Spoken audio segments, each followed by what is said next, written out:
Breaking news! We have recently learned of a new academy. Founded by Plato, this grand academy will certainly pave way for many soon-to-be philosophers. Apparently, Aristotle will be a student there as well. Aristotle certainly has a mind of his own, has a mind like nobody else. I'm sure we will hear from him later this year. Here is Iros to inform you, the viewers, all about Plato's personal life. I have some breaking news that has never been on the media. I am being told that Plato is the son of Ariston, and he was born in Athens, Greece. I am also being told that he had 4 siblings. Before today, philosophers had no clue on who he was related to. I am also being informed that Plato did not have wife nor kids. This is all I have for you today. Get prepared for more news on Plato. Right after Socrates died, Plato started creating books called the Dialogues. The Dialogues had 30 books, and they were mostly about Socrates at first, but then he transitioned to start writing about his own philosophies and were either dramatic or narrative. Now, as most of you already know, Plato took forever to get over Socrates for suicide. This academy certainly shows how far he has come since then. Now, I'm going to turn it over to Iros with sports. Thank you, Cairo. Well, we have found some news that will blow your mind. Consisting of 6 sports, the Olympics is sure to be an instant hit. This is a new day and age, 776 BC, where competition will reach a whole new level. It will include running, long jump, shot put, javelin, boxing, pancraton, and many more to come. I have been told that the Olympics will be in honor of Zeus. I have also been told that they were created by Alchemy, son of Zeus, but the Olympics might have been going much longer than we thought today. A recent report shows that people may have found traces to Olympic Games dating back further than what we are about to see later this week.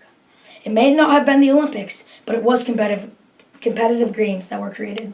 No woman will be competing in the Olympics along with children. It was a tragedy what happened in the first Olympic. As you may know, the Roman Empire conquered Greece and completely changed the way of Olympics. Asius, can you give us a little more insight on this? Yes, thank you for having me on the show. It is true that the Roman Empire conquered Greece and completely changed it for the bad. They did not take the Olympics as we did.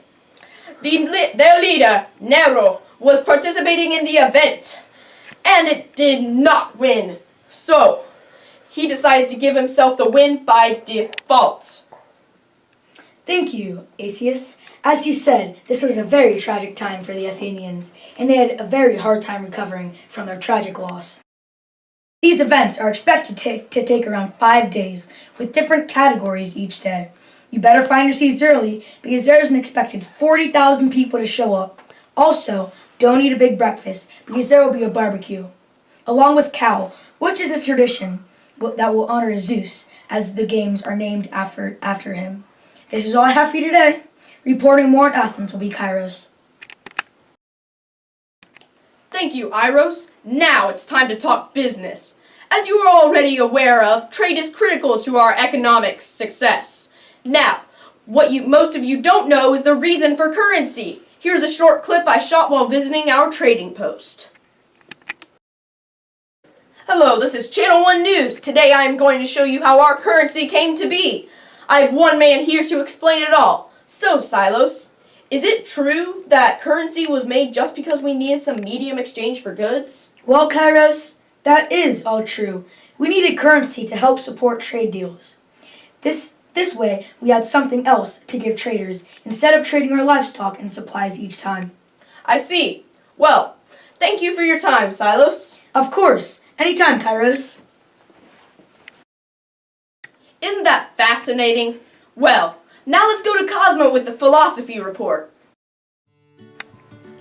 The play that will satisfy all your comedic needs. And be sure to keep you entranced. Playing at the Linnaeus Theater. Please welcome the new hit show, The Frog!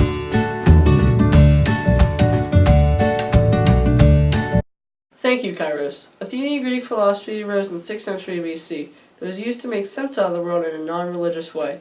The three most famous Athenian Greek philosophers of our time are Aristotle, Plato, and Socrates. Only two of them are still living today. Socrates, who was the first Greek philosopher out of the three, founded Western philosophy, which is the philosophical thought and work of the Western world. He also taught another famous Greek philosopher named Plato.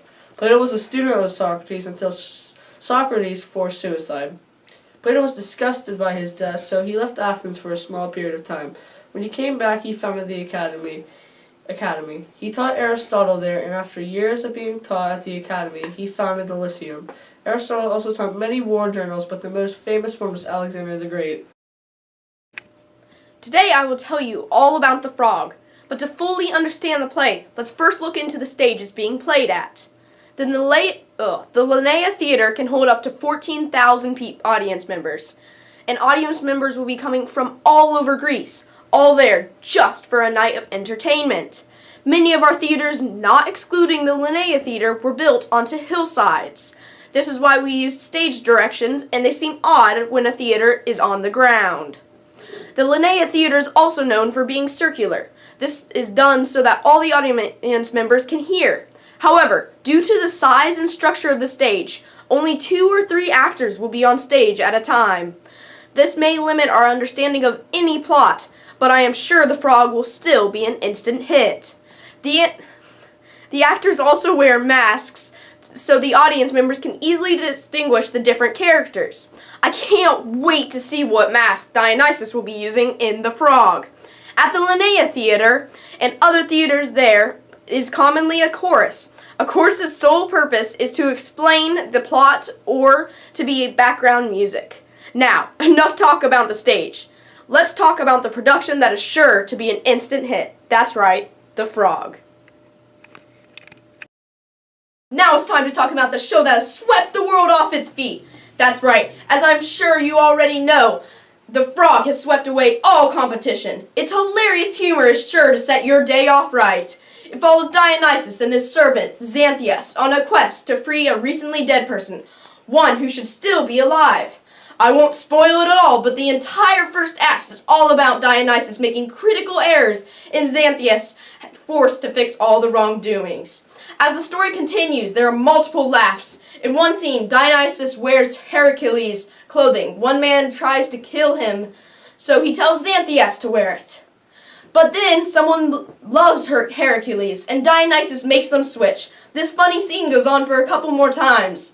I have heard that both of the leads play off of each other extremely well. I'm sure all you watchers at home will certainly enjoy The Frog.